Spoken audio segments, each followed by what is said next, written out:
Hello. So I had this idea about maybe the sky could possibly be a cone shape. If you think of the sky as like a dome, just kind of adjust it to being a cone.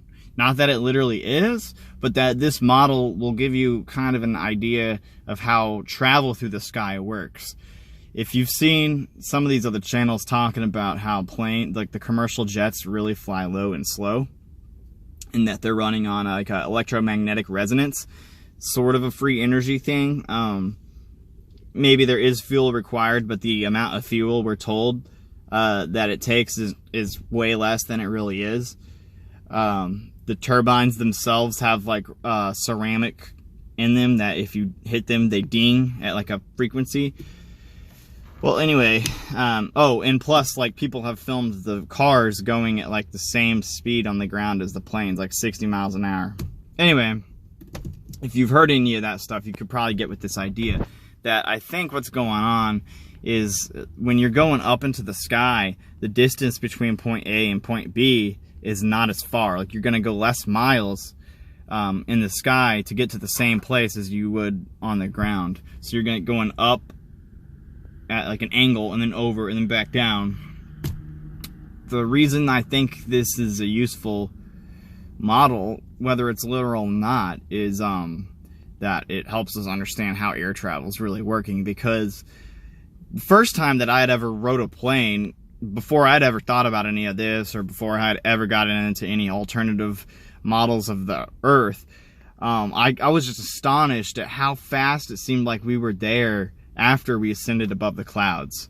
It seemed like that was where we traveled the farthest distance, and we were there in no time after that, and it blew my mind.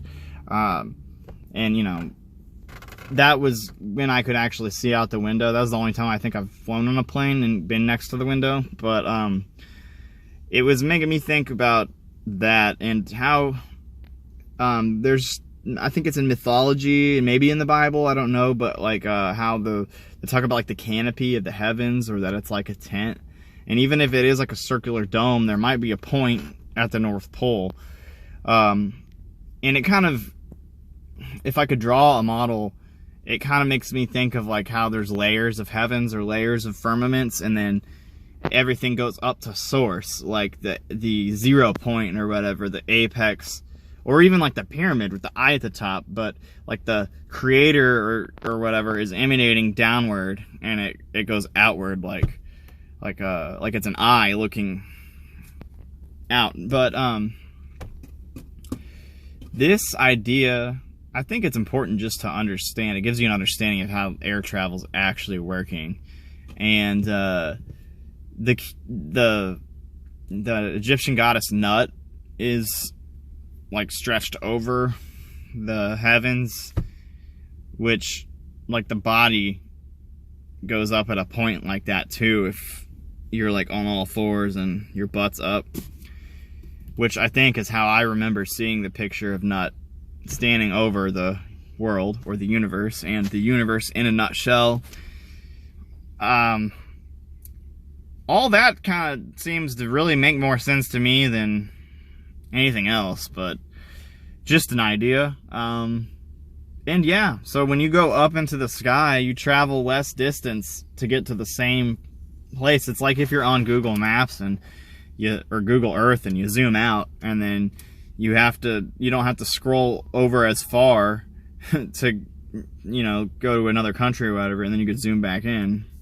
If you're closer to the ground, you have to click, drag over a bunch. And it's like the same thing. So regardless of, yeah, of course you're going to be not going through all the traffic and stuff, so you're able to get places faster that way. But literally, I think it is, you're going up, over, down. So you're going less miles when you're traveling through the air to get to the same place. It's crazy, but yeah, I think that's actually how it might be working. And if you got any ideas about this, let me know. Thanks for watching the video. Take it easy.